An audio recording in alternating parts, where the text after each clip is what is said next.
House of the Dragon Season 2, Episode 4, A Dance of Dragons, has just aired. And War is Hell, but a War with Dragons is an inferno. What an episode. We're going to get into all the details and full breakdown, as well as some things that you should have paid close attention to, and we're going to do that right now. Welcome to the Sundowners Club. While we're talking about House of the Dragon Season 2, Episode 4, make sure to do us a big favor. Smash that like button, leave us a comment, hit the notifications bell for future content, and most importantly, hit subscribe so we can continue to grow our channel. What's up, everybody? Welcome to the Sundowners Club. So, Dance of the Dragons, Episode 4, House of the Dragon, Season 2, starts off. We've been waiting and waiting for the inevitable Dance of the Dragons, the battle, and it started tonight. But we started off in a place that maybe we didn't expect, and that was Harrenhal and Daemon Targaryen having another one of his dreams, nightmares, visions. But this time, he's in the throne room. It's an empty throne room. He sees the Iron Throne, and he sees someone sitting on it. And as he walks closer, it's a teenage Rhaenyra wearing King Viserys' crown. And he can't really make out what she's saying. She's speaking in Valyrian. And as he gets closer, he hears her say, "You created me, Daemon, and now you seek to destroy me." Daemon takes out his sword in anger, and he cuts off the head of Rhaenyra, and it's a powerful scene. I think it possibly goes more to Daemon realizing that this is not really Rhaenyra, and so he's basically lashing out at the vision, the dream, the nightmare itself, trying to make sense of what he's seeing, because the character that the teenage Rhaenyra is playing seems very obviously different from the real teenage Rhaenyra. So we then cut to Rhaenys, and Rhaenys is on the docks at Driftmark, and she sees Alan of Hull. Very interesting scene. You know, she sees his face, and you could see without the words being spoken, she talks about how beautiful his mother must have been, but she sees Corlys in Alan's eyes. And so you know in that moment that Rhaenys, she knows that he's the son of Corlys Velaryon. And that's certainly what the scene implies. And then we have Corlys walks up, interrupts the scene, because obviously I don't think he wants Alan of Hull speaking to Rhaenys for too long. And so he interrupts the scene, and Rhaenys basically tells Corlys, "Why are you hiding this young guy, that saved you, that owes you his, you owe him a debt because, he saved you from the waters." And so, it's almost like her saying, bring him out of hiding and bring him to his rightful place with House Velaryon. So there's a back and forth between them, which is bittersweet, knowing what happens later on in the episode. And then we cut to Alicent. Alicent has a ceramic dragon that she's holding, and she drops it, falls on the floor and breaks. Is that a foreshadowing of things to come? Definitely. But as Alicent is standing there, the Maester comes in and has the moon tea, giving to Alicent for someone that Alicent knows that needs to be rid of something in their stomach, i.e. a pregnancy. But as the Maester sets it down, before he leaves, Alicent asks the Maester, do you think King Viserys wanted to name Aegon as his successor? And very interesting, it has not left her mind that Rhaenyra brought up the whole Song of Ice and Fire and the prophecy, and that Alicent misunderstood what he was saying. So she's questioning everything now and knows the ramifications. And she asks the Maester, and he basically says, he doesn't know. And he leaves the room. And then we see Alicent drink the moon tea, the potion, because we know she's been fooling around with Kristen Cole since last season, most likely. And she's pregnant, and she's not having any more children. Like, she did such a great job with Aegon and Aemond to begin with. We then cut to Dragonstone, and Rhaenyra's not there. Rhaenyra is making her way back from King's Landing, but nobody in her small council knows that. So there's a lot of bickering. You have Baela being questioned by Alfred Broom. You have Jace jumping in to defend Baela and try to get everybody on the same page. And then you have Rhaenys saying that she's speaking on behalf of the queen, and they don't respect Rhaenys either. But then Corlys Valerian walks in, and everybody shuts up. So, they still respect Corlys Valerian and a man's leadership, even though they should be respecting Rhaenys in place of Rhaenyra.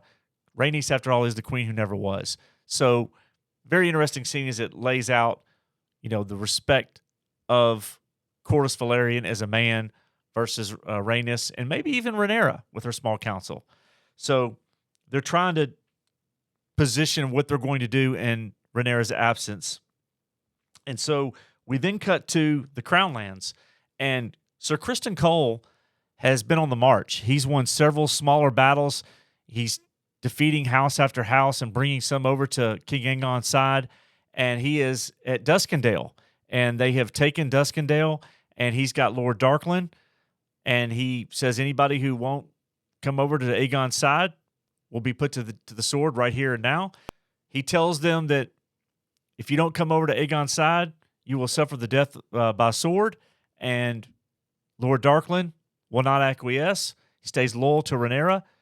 So Lord Darkland of Duskendale is put to death by sword by the hands of Criston Cole himself. We then cut to King's Landing, and Aegon is furious. He wants action. He doesn't understand why they haven't taken Harrenhal.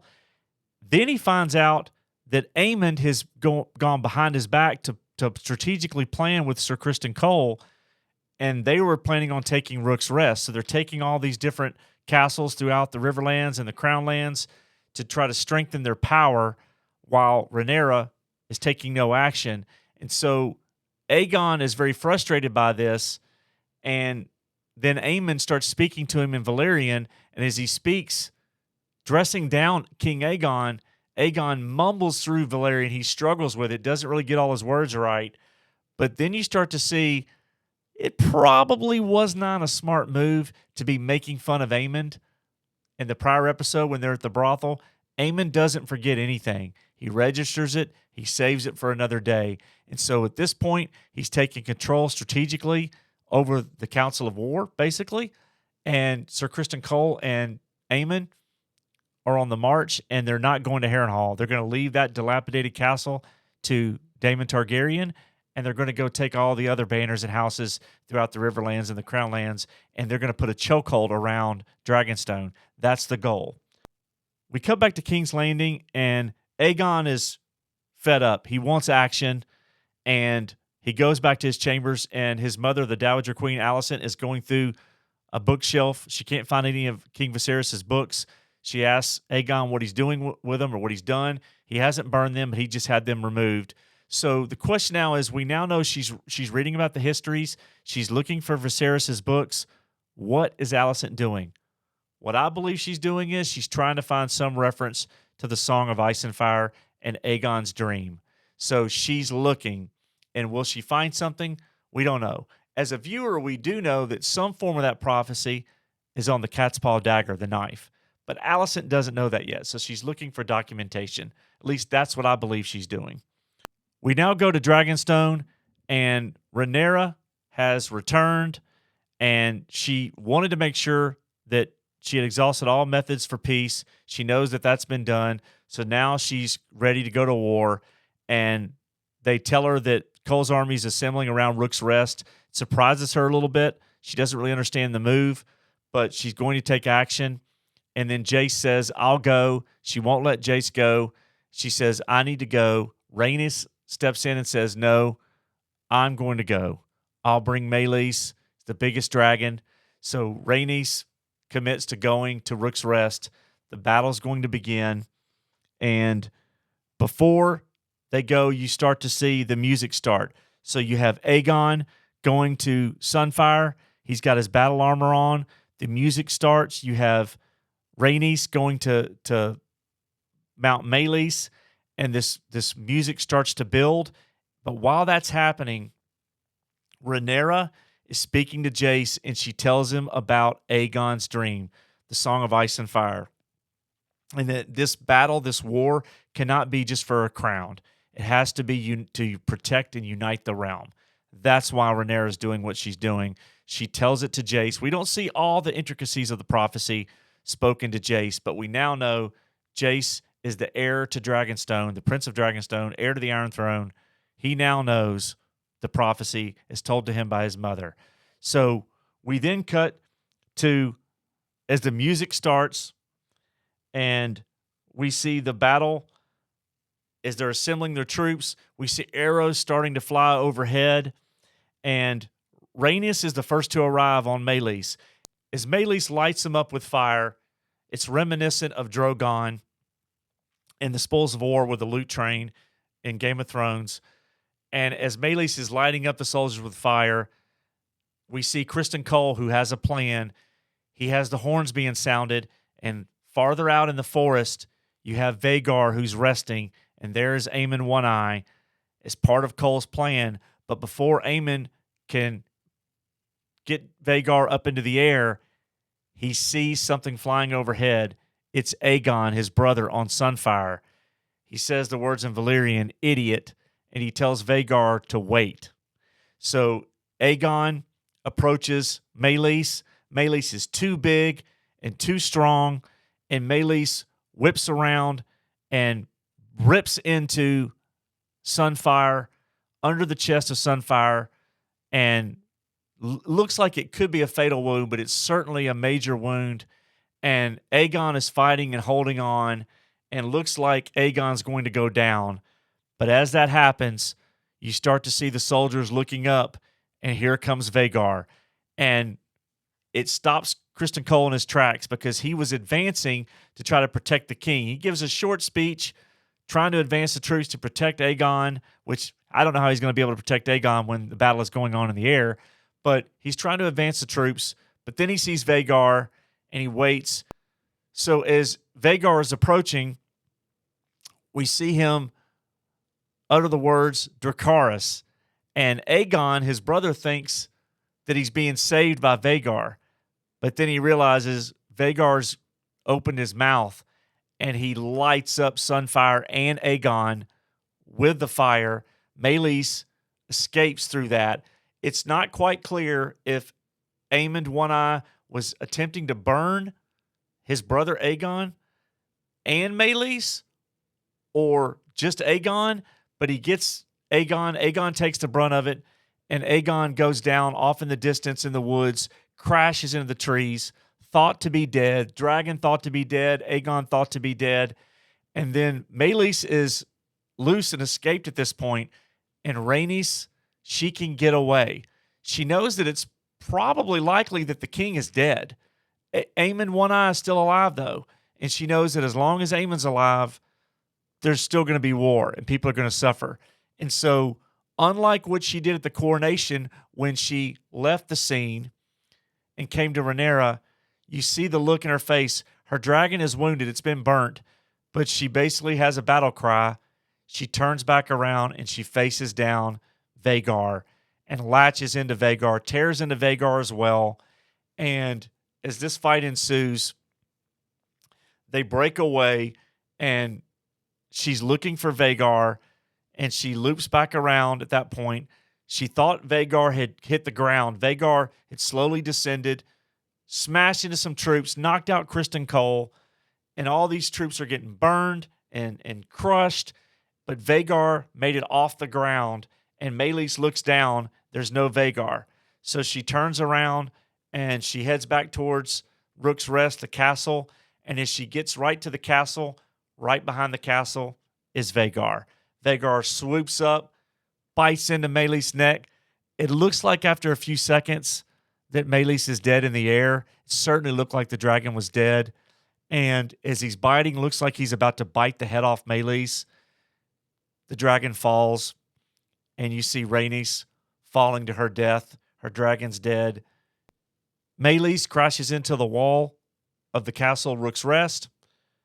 Rhaenys falling to her death, a death that's honorable, but she falls to her death. Vhagar and Aemon survive. Sir Kristen Cole starts to come to. He's been knocked out.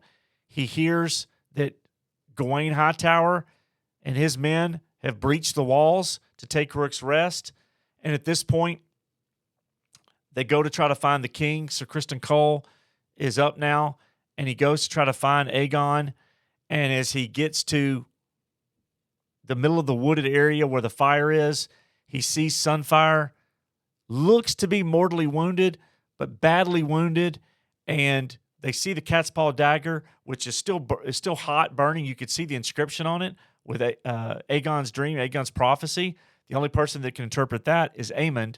And so they find the cat's paw dagger, and Aemond has his sword drawn, but when Sir Criston Cole approaches, he puts the sword back. So is he going to kill Aegon? We don't know. But we see the armor. Aegon is just inside the wing of Sunfire, but we don't see how badly hurt Aegon is. We know he's badly burned because of the fire that Vhagar spewed on Sunfire and Aegon. But the episode ends there. So all in all, a fantastic episode. We had some key moments with Alice Rivers and Harrenhal with Daemon. We had some key moments for the end of Rhaenys Targaryen being heroic, going into battle, accepting Alan of Hull as someone that she now knows is the son of Corlys. We see Rhaenyra defiant and determined to win this war, not just for the crown, but for the uniting of the realm. And we see Aemon Targaryen. Did he mean to try to kill his brother Aegon? What's become of Aegon? This is setting up for major battles to come as this war gets worse. And the ultimate question is, who ends up with the crown? We're going to have to watch next week and find out not only where Aegon is, but where's the crown. And we're going to be here to cover it. Let me know what you think. Leave us your comments. In my mind, a fantastic episode, but maybe there were some things you didn't like about it. Let us know your thoughts as we look forward to next week in episode 5. While you're doing that, smash that like button, hit the notifications bell for future content, share these videos out, and most importantly, hit subscribe so we can continue to grow our channel and TCB.